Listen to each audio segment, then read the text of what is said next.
White House, South Carolina, because we're first in the South.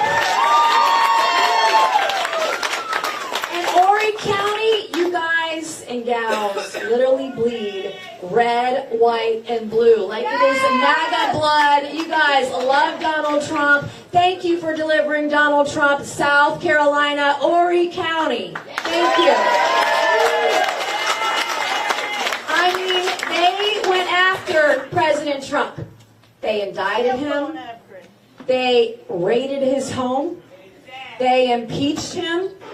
And they even shot him. But you know who carried Donald Trump in those tough days? It was God. God carried Donald Trump. Just like God is going to carry the United States of America with Donald Trump as president, they are going to save our nation. And we did that. We did that right here in South Carolina. Now the establishment, they're coming after me just as hard as they're coming after Donald Trump. And if they can't find it, I'm going to tell you, they're going to make it up. And I thank God every day. I got saved about 6 years ago. All of my stuff's out there. I mean, you can find it on the internet. It is there. Sometimes that was me. Sometimes that was an AI. Only about half of it's true. But that being said, they're coming after me so hard because they are so scared that South Carolina will install an America First governor who will implement Donald Trump's agenda on day one. Because Donald Trump's agenda is law and order. And there's no one better than the PD in Horry County and every county across South Carolina that knows that law and order is missing in our state. I recently went to Loris. Who's been to Loris? And I met with the Spivey family. And as I walked into the room at the Veterans Cafe and Museum tonight, I read a statement from the Attorney General of South Carolina, who is refusing to investigate the death and the killing of Scott Spivey. And there are tapes. We know that he was chased 9 miles down the road. And there are tape recordings about the guy that shot him bragging about how terrified Scott Spivey was before he died. We've seen video. We've seen body cam where it was handwritten on a note that said, "Act like a victim." A note that was snuck to the shooter.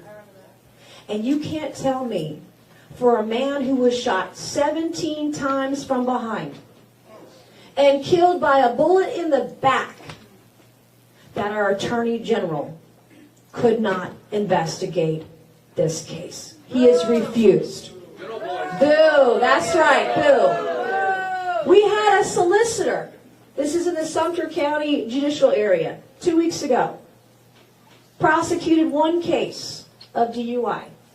Do you know how many murder cases are in Sumter County today?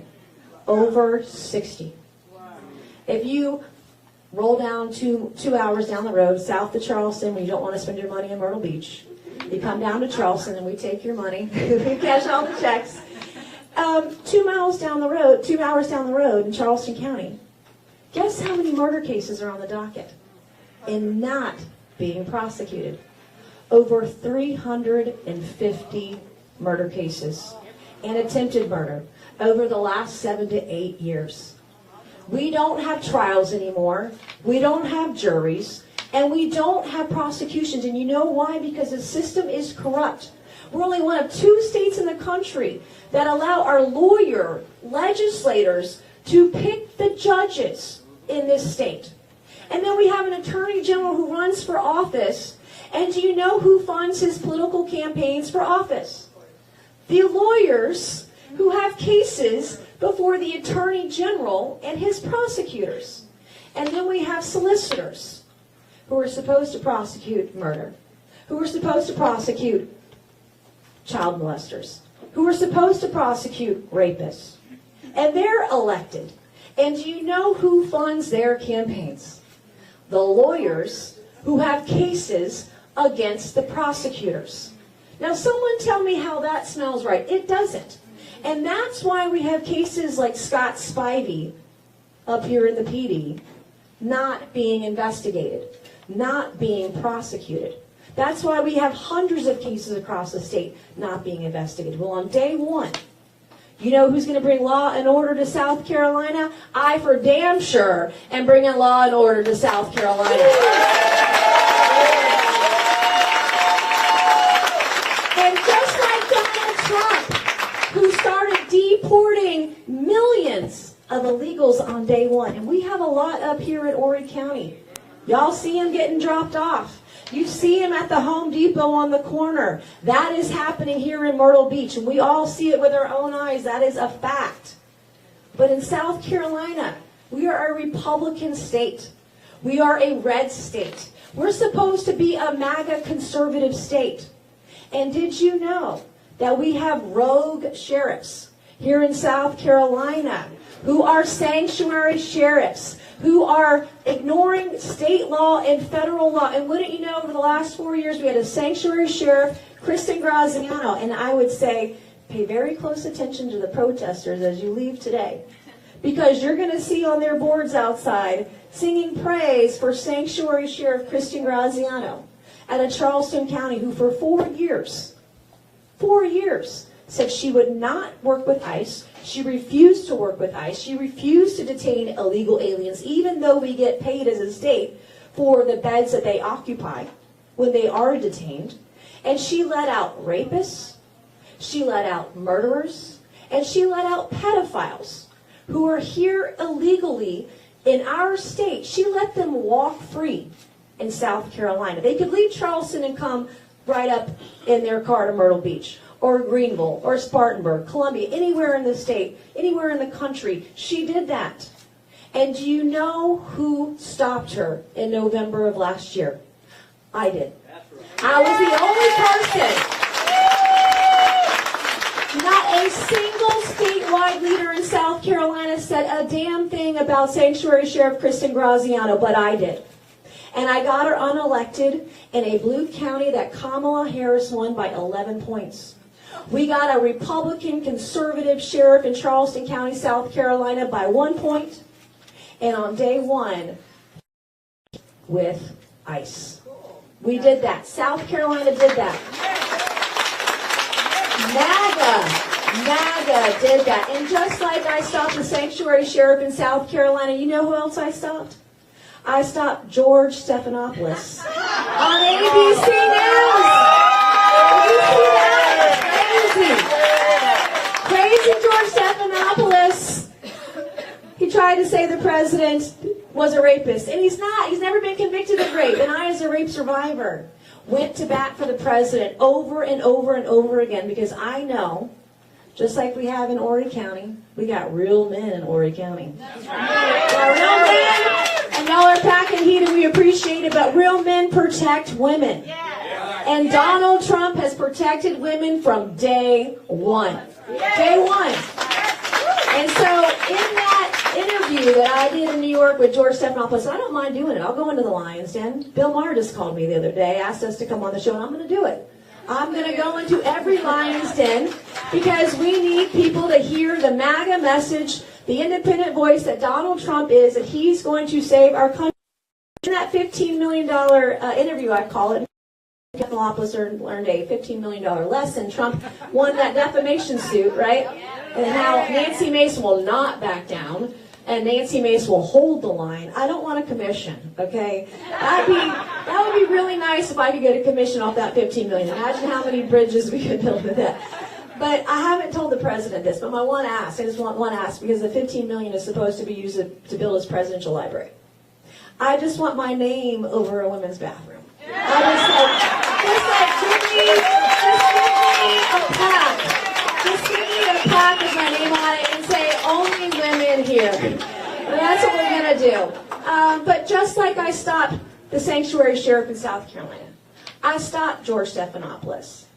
I stopped the Secret Service director after Donald Trump was shot. Y'all saw her come before the Oversight Committee last year, weeks after he was shot, lying to the American people, obstructing justice for the president, And we had some people that filed a resolution, hey, let's impeach her. Oh, that's nice. But it didn't matter because it didn't force a vote on the floor of the U.S. House of Representatives. So I saw that and I chuckled. I was like, oh, that's great. But you know what we're going to do? We're going to force a vote in the U.S. House of Representatives to impeach the director of the Secret Service after Donald J. Trump was shot. Who filed that privileged resolution? I did. And did you know, 12 hours later, Kim Cheadle resigned as the director of the Secret Service. So, I'm just saying, I've done a lot for the president, and if you talk to him, I would really like his support for governor, because Ori's leading the way, and it's incredible here. Like, I feel so refreshed. You are God-fearing. You love the president. You have been there with the president through thick and thin, and you're going to carry South Carolina for this governor's race. I cannot do it alone. I can't do it alone. I've got to do it with God's grace, and I've got to do it with every single voter in Horry County who is ready for the truth, who is never going to back down, and who is going to hold the line for every hardworking South Carolinian. It happens right here. You were my first town hall on the road to governor of South Carolina, right here in Horry County.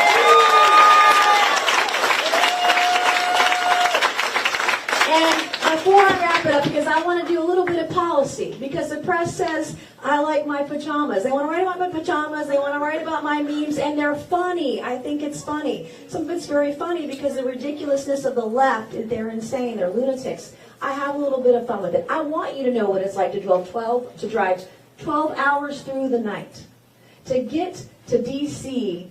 to vote on the big, beautiful bill. I did that. I did it. We were in a nice van. We had some dark chocolate. We stayed up all night. And we did it. We got there and we voted like 10 minutes later. It was fantastic. But that's what I'm willing to do for Donald Trump. When my flight got canceled, my staff and I got in a car, in a van, and we hit the road. And we drove 12 hours through the storms, through the rain, through the night, just so we could vote on the big, beautiful bill.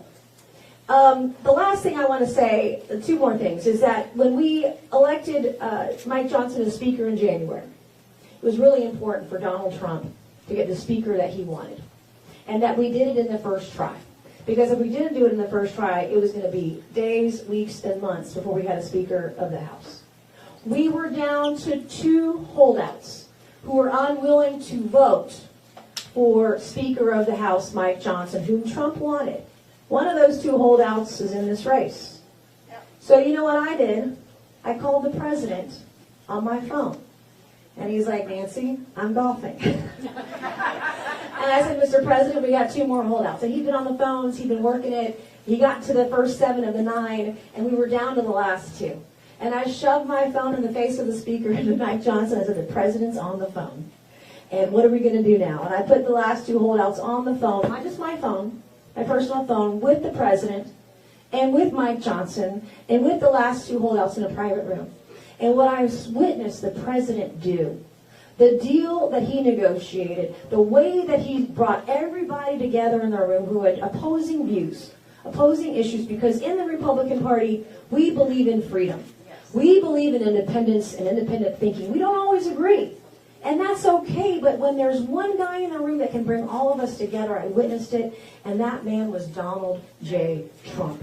So I was there for him when we got the Speaker elected too. But 6 years ago, people say, well, don't you have any hobbies? Like, what do you do? I said, I just work. I am addicted to this job. I love what I'm doing in the House and Congress. But I have learned so much of how to be an effective legislator. The press won't tell you. I'm one of, I've drafted more bills than most members of Congress. I'm ranked like 1.59% or something. I'm in the top 10 or 12. I'm very methodical about the policies, and I want to bring that same energy to the state of South Carolina. The reason I am so passionate is because God has given me so many second chances in life. I didn't come up clean. I'm a high school dropout. I dropped out of high school at the age of 17. I took a job at the Waffle House on College Park Road in Ladson when I was 17. Who's been to Waffle House? Who's my Waffle? Okay, where are my after midnight Waffle House people? And I still have Hotel California on my playlist on Spotify. Don't judge. I listen to it every time I hit the road because I feel like I've been to a Waffle House. But that's where I got started. I stood on a piece of duct tape a foot wide, and I would yell to the cooks in the back of the kitchen at the Waffle House how my customers wanted their hash browns. Smothered, covered, chunked. You can get them peppered now. They have fancy jalapenos. Don't get them, they're really hot. But it's still the best cup of coffee you can get for $2 in America. And it sure as heck ain't Starbucks. So I don't want that woke coffee at all. But that taught me a lesson about being humble. It taught me about the value of hard work. And it said maybe I wanted to finish high school. Maybe I had made a really bad mistake. And my parents said, if you're going to stop going to school, you got to start going to work. And that's what I did. And finally, I would eventually get the equivalent of a high school diploma. I would go to the Citadel, where I become the first female graduate of the Citadel. 26 years ago this summer, I'm feeling old. I'm getting close to 50, and I got a kid who just graduated high school and going to school. But the Citadel taught me about courage. And it taught me about having a backbone. And it taught me that sometimes we just don't care. We're going to do the hard work because we're going to do what's right every single time. And that is a tough lesson to learn as a kid. And I got out of college and I made my way, about 6 years ago in 2019, May of 2019, I was going through a divorce. Not my first one, my second one. I know there's some of you in the room when we share that. I know I'm not the only one. But I was in church and like, why God? Why is this happening? How do I get through this? And I was thinking about running for Congress. What was I going to do? What was I going to be when I grow up? But I still didn't know. I still don't know. And I'm sitting there in church, and it was Josh Surratt, Seacoast Church, and he's preaching on Jeremiah 6:16. And it's about being at a crossroads in life. And I was at a devastating crossroads. Would I be able to keep my home? Would I be able to keep my children half the time? How would this look? Would I have the money to pay the mortgage? What would I do for a job? What was my future? What did it look like? And I'm bawling, I'm in tears, and my son, he was 12 at the time, he put his little 12-year-old arm around my waist. And he squeezed me and he said, Mommy, I love you. I think it's the first time my kid, they don't want to tell you they love you at 12. But he said, Mommy, I love you. It's going to be okay. We are going to be okay. And by the grace of God, I have not since spontaneously combust the first time I went in. And that I learned that the church is for sinners, not saints. And that the road to redemption can be long, but it is graceful when you believe in God and you obey Him. He gives you everything. I don't need riches and money. I need riches in getting South Carolina straight and serving people that got me to where I am today, because I've been there. I have been in a tough spot. I have been broke. I have dropped out of school. I have questioned whether or not I would make it. I have been part of a broken justice system because of what happened to me 2 years ago. As a member of Congress, what happened to me 2 years ago could happen to me. Then what the heck are they doing to everybody else who doesn't have a seat in Congress? And I want to take what's broken in South Carolina, and I want to burn it down to the ground and build it right back up, right where it needs to be. Because you earned it. You deserve it. And you deserve someone who's going to work 24/7. I don't sleep. I went to bed at 1 and I was up at 4. Okay, I am Trump in high heels. I love what I'm doing. I mean, he doesn't sleep. I don't do the McDonald's fried fish. I can't. He's way healthier than I am. But I'm following his lead because he set a good example. And no one will work harder for South Carolina than I will. So thank you for being here. God bless you. I'm going to show you a couple of my plans. Because I don't want you to believe what the fake news is going to tell you, that Nancy Mace only does memes. Not to take her seriously when I am one of the most serious members of Congress. They don't like conservative women. They don't like it when women speak up. The left hate women. They want men in our bathrooms. We're going to stop that in South Carolina because on day one, if you give me a bathroom bill, state legislature, I will sign it into law. We're going to keep men out of women's spaces. But one of the things I wanted to show you, one of the things I I wanted to show you is on this map, you'll see in South Carolina, we have the highest state income tax rate in the Southeast. We have a 6% sales tax. We have high property taxes. We have a hovering around 6% state income tax. North Carolina is lower. Georgia is lower. Tennessee just got down to 0. Florida is 0. Texas is 0. We cannot compete with other states when our state income tax is this high. So on this board over here, we have a state budget that's worth about 40.1, 41.6, somewhere in there, just over $40 billion a year. And there are three different major buckets in the budget. One of them, when you're reading about the state budget, is called the general fund. And it's about 1/3 of the budget. Well, pre-COVID, the general fund in 2019 was around $9 billion. Post-COVID, in the 2024-2025 year, it has skyrocketed to $13.2 billion. I want to find somewhere in the middle, in 2023, 2022, 2023 fiscal year, I want to freeze spending to that level at $11.6 billion. Because if we do that, you can see this blue above the red line here. Every single year after that, when we have record revenues like we have historically over the last 5 years, we can give that money back to you, the taxpayer, in a permanent tax cut. Just like Donald Trump has done. Just like he's done. But to speed it up, you'll see I have earmarks on this board. We've all heard of earmarks, right? Those are pet projects that have nothing to do with growing the economy or getting you a good wage paying job. In 2019, earmarks were $30 million a year. And then just a year ago, 2023-2024 fiscal year, they were $700 million. We went from 30 to $700 million in 2 years for earmarks. So to speed up the general fund rebate back to taxpayers, if we just cut earmarks in half, hell, I would take 0. But if you just cut them in half, you can speed up the tax rebate. If we had every state government agency cut 2 to 4%, you can speed up the taxes from 5 years to 0. My plan is called 5 years to 0. If you froze hiring in the state government, you could speed up this plan. So we'll go on to the next board for that. That's my plan for taxes. The next one, I think, is education. What do we have? That's 5 years to 0. I just went through that. We can pull that one down. When they say I don't do policy, I do a lot of policy. I wrote this policy, by the way, myself. Okay, law and order, we've heard it. No sanctuary loopholes. The other thing I forgot to say, I want to find businesses. If you are employing illegal aliens for labor and we catch you, you will be fined $1,000 a day. We're going to give that revenue back to taxpayers. We're going to find you. We're going to find you, and we're going to fine you. We're not going to have any sanctuary loopholes. There are Republicans in this state legislature who will tell you we banned sanctuary cities, we banned sanctuary policies, but they did not ban sanctuary sheriffs. And when we had one, nobody spoke up. And so we will not do that. We will work with ICE from day one. We have over 400 beds available right now that the state has empty that we could provide to ICE and to DHS to increase the deportations we are doing every single day in South Carolina, and the state can get reimbursed for it. We are not doing that now. So that is something else that I would implement. The other thing, we are going to prosecute crimes.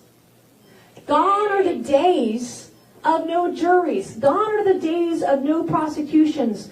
We have a prosecutor, I told us, in Suffolk County,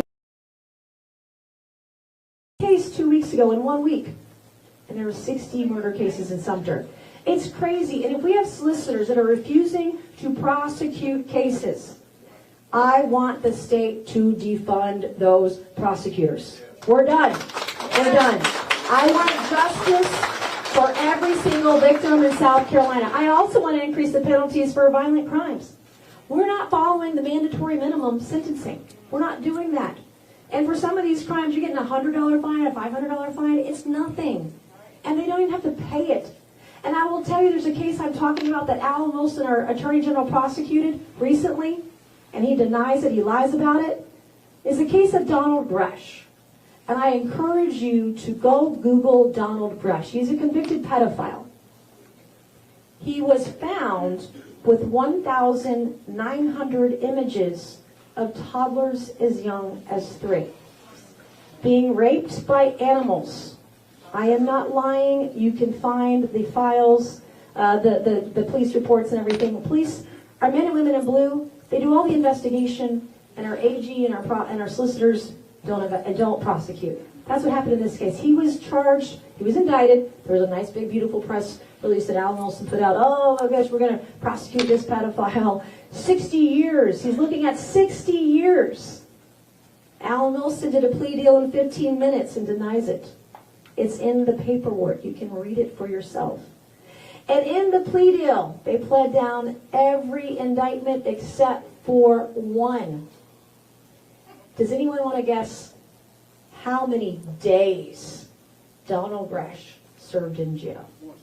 1 day in jail for a pedophile that had 1,900 images of kids as young as 3 being raped by animals. 1 day.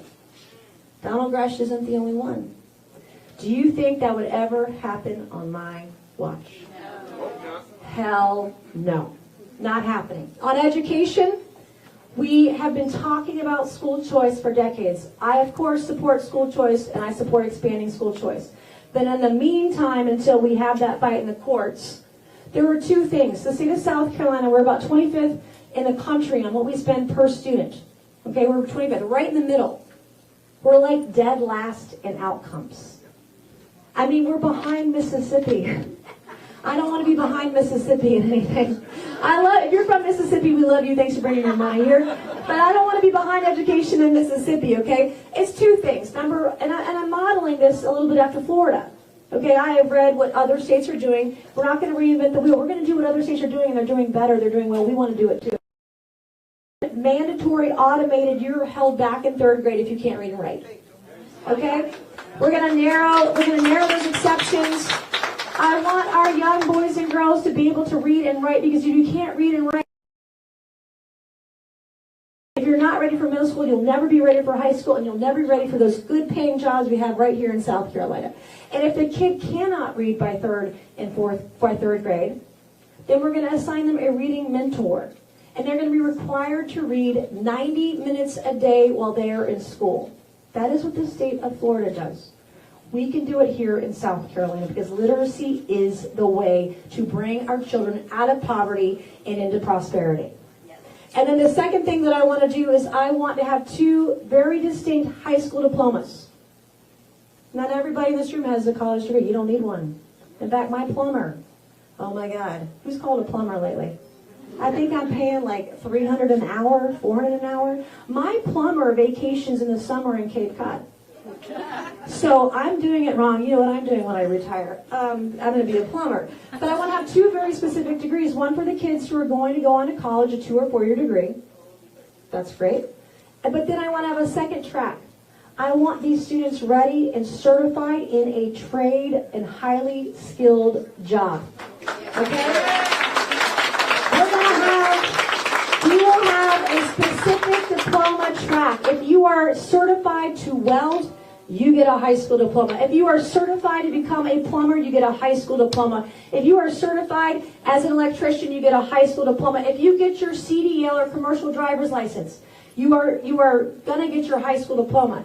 And kids who are watching around today, if you have a CDL, the starting salary for a lot of truck drivers in South Carolina is $80,000 a year. In fact, when I graduated from the Citadel, it's crazy good. I graduated from the Citadel, I had a 4-year degree. I taught myself to code. I became a computer programmer my first day out of college. I made $35,000 a year. Well, one of my high school boyfriends from Stratford, he was a welder. That guy at 18 was making $80 grand a year. He owns 2 homes today in Somerville. Like, he's done really well, and if you have a nuclear welding certificate in South Carolina, you're making $110,000 a year. It's incredible. And I don't want us importing these jobs from North Carolina or Georgia. I want them created right here at home for our people. Your sons, your daughters, you. All right, next one, so we can do pictures here shortly. Infrastructure, you know that we have a lot of crumbling roads. One of the things the press will not tell you, I am one of the leading members of Congress who's gotten resources for our state. In fact, our office assisted in getting the largest infrastructure grant in South Carolina history at $195 million earlier this year. The press won't tell you that, okay? I want to make sure that all of our projects are shovel ready. We didn't spend the last 4 years getting shovel ready during the Biden administration. Now that we have Trump as president and the money is flowing.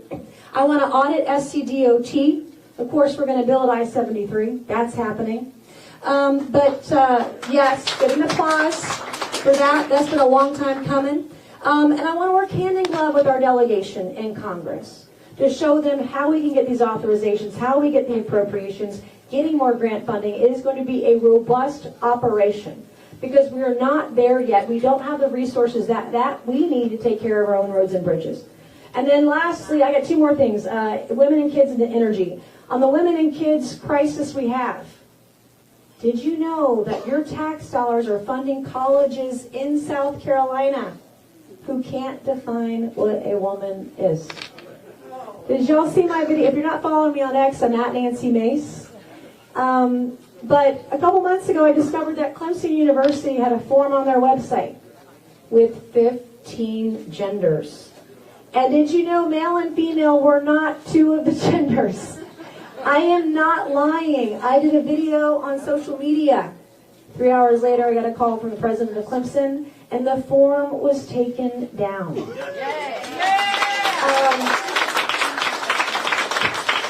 I have a kid, just graduated high school, is applying to college that will not be named, and he was applying for his dormitory. 13 genders on this university in South Carolina. He's like, Mama, you've got to take a look at this. He's like, but don't screenshot it.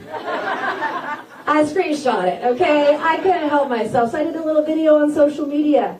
48 hours later, the school took the form down, and I'm not even governor yet. Imagine what we will do. We had another school that was promoting cross-dressing on its website. I did a little video on social media, and they took it down the very next day.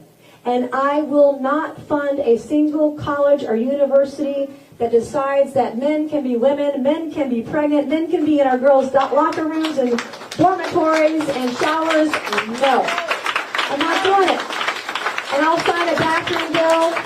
I'll make sure that child rapists get the death penalty. And on that,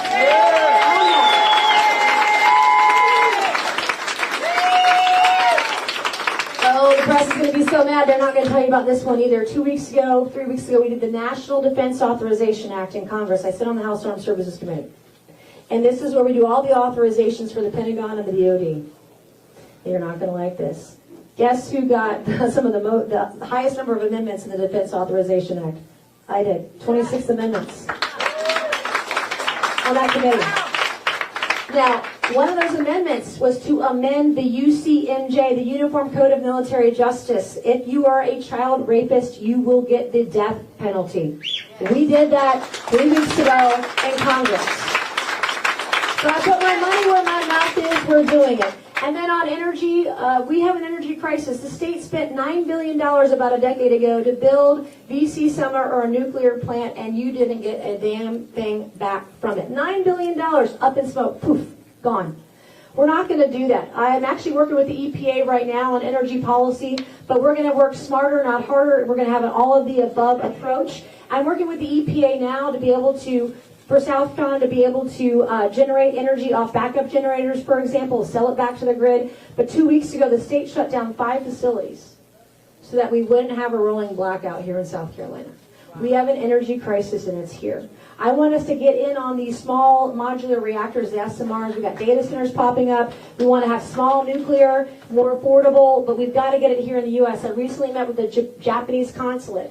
Japan and France are leading the world in small nuclear reactors. We have to get in the game, and we have to fix it. And with that, I want to say 2 things. Are we taking questions here? All right, we have a second microphone. We're going to take questions for about 10 minutes or so. And then what I want to do, I'm here, and I will stay to the end. I will take a picture with each and every one of you. I will shake your hand.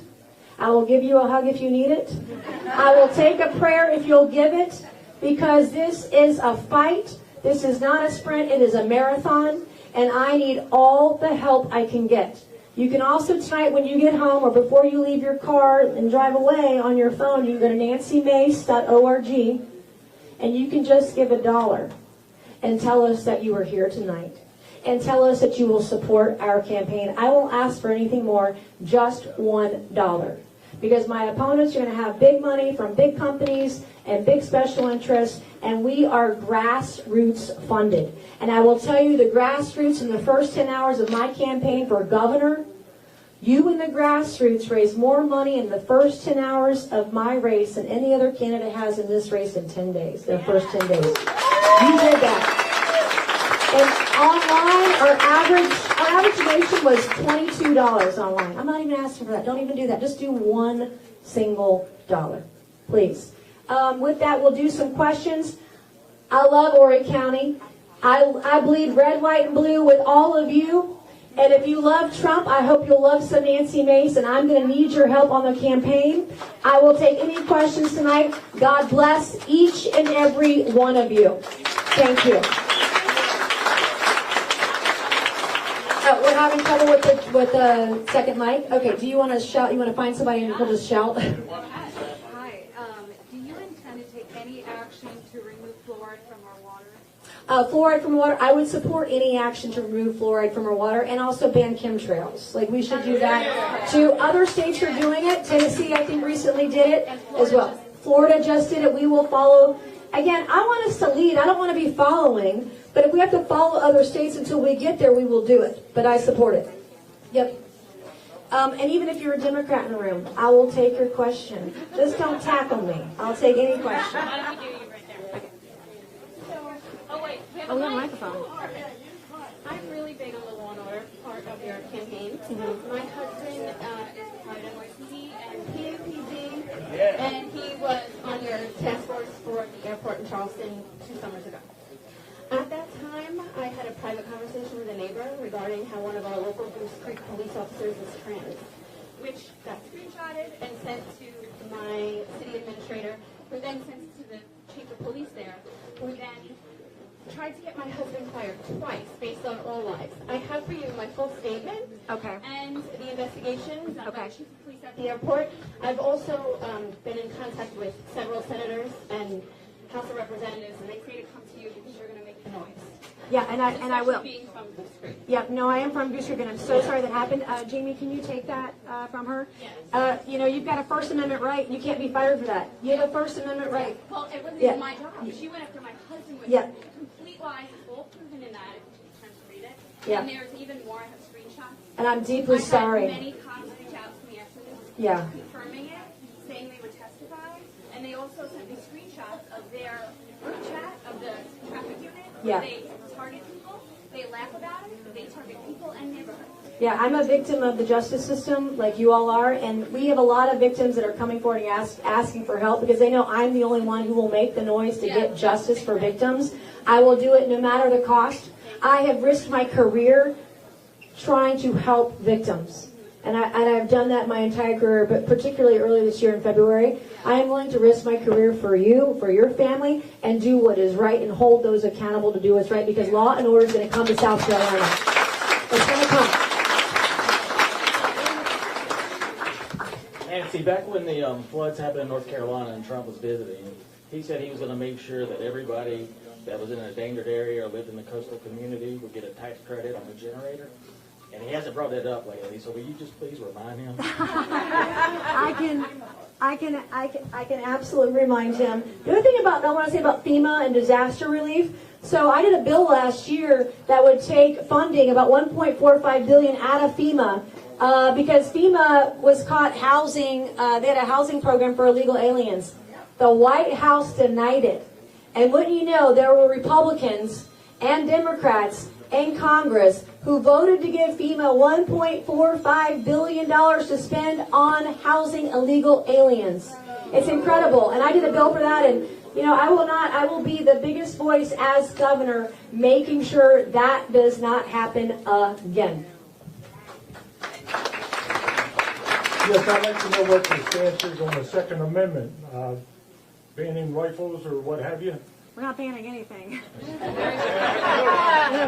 not banning anything. And if you follow me on social media at Nancy Mace, I was just at a company, nice jeans. I was just at a company called R2P. So some of the best bulletproof doors made in America or made right here in South Carolina. And I actually took a 7.62 round into one of the doors. I barely missed the target. I was like 1/4 of an inch off the target, but I shot the other day and I was reminded to get back at the range. But we're not banning any guns. I actually, when I was a state lawmaker in the State House a couple of years ago before I went to Congress, I wrote a bill making reciprocity when you needed the permit. In South Carolina and other states, I drafted a reciprocity bill. I've been very supportive of it. I own several firearms myself. If you're asking, my favorite gun to carry is a 6-hour P365. That's my favorite. I like that grip. It's perfect for my hand. H&K is good too. It's too big to carry them. Constitutional carry? What's that? Constitutional carry? Oh, I'm all for open carry, constitutional carry. Okay. Yep. Nationwide? Oh yeah. Yep. Nancy, my question is everybody seeing Doge doing its thing up in the big White House? Are you going to bring that here to South Carolina? And the rumor is it's already on its way. I hope like hell Doge, South Carolina is on its way. We just signed a rescission package that would cut $9 billion that Doge identified in cuts. I've helped Doge find some of these crazy contracts where we're wasting hundreds of millions of dollars, sometimes billions of dollars, gotten some of those contracts canceled. Have had a hand in that. We already have a committee that's supposed to be looking at waste, fraud, and abuse in South Carolina, but I don't get the sense they're doing anything. And so in my economic plan to reduce the state income tax, mandating that agencies cut 3 to 4% annually, doing hiring freezes, all of that gets us to that moment. And of course, we've got to audit some of our agencies, particularly the Department of Education. I want to know where all the money's going, and can we take some of it out of the bureaucracy and give it to our teachers? Get rid of that Common Core. Oh yeah, Common Core out the window. All right, we'll do 3 more questions because I'm sweating. I am sweating, and I want to shake your hands and give you a hug, and the lady in the back in black right there. Hey baby, how are you? No, I ain't seen you since the last time. Thank you for being here. This is the question I need to ask you, just for you to let me know who I should be talking to, or is you the person that I need to talk to if you get in the seat. What I'm worrying about, I'm running for city council in Myrtle Beach, South Carolina. What I am definitely number one about is our public safety.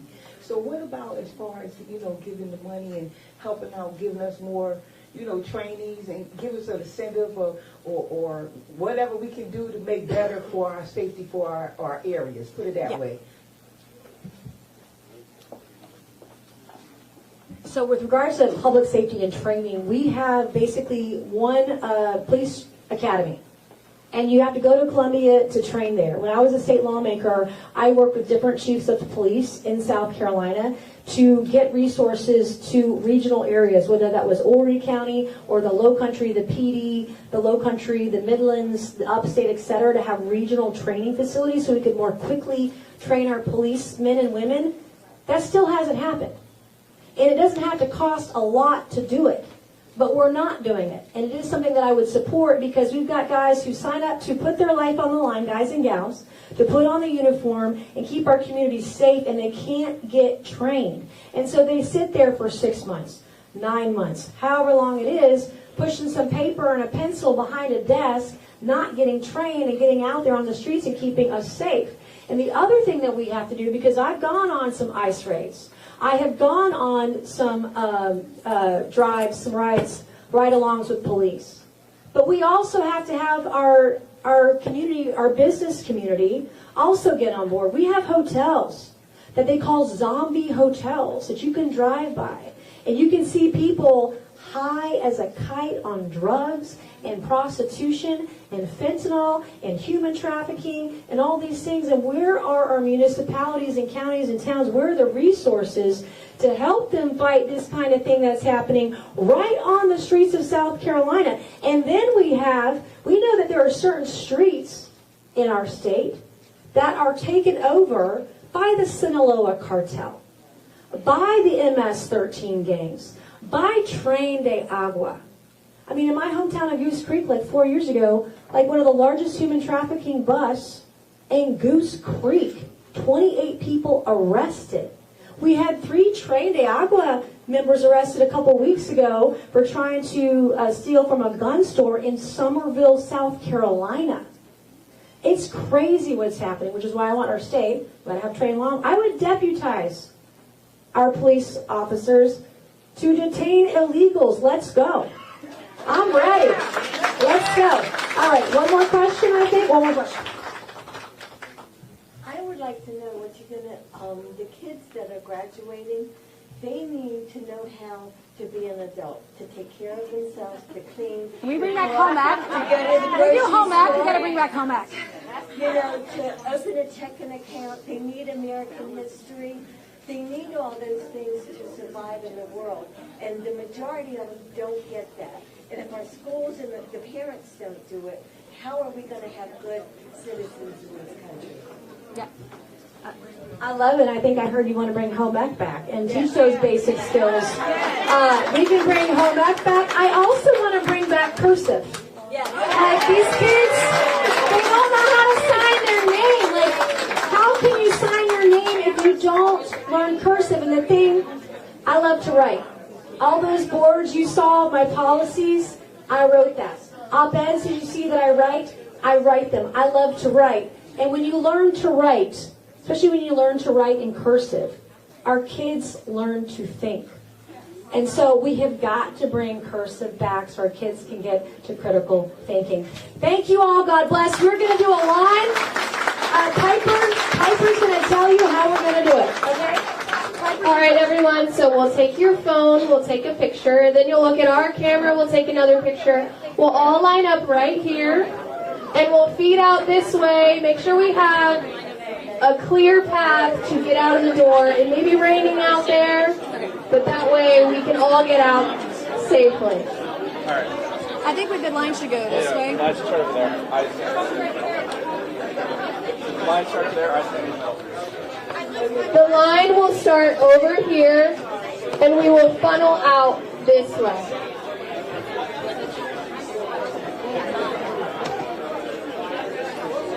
We'll do quick.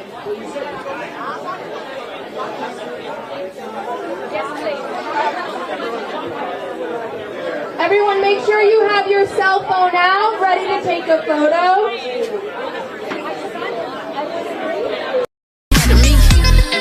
I could be a fantasy.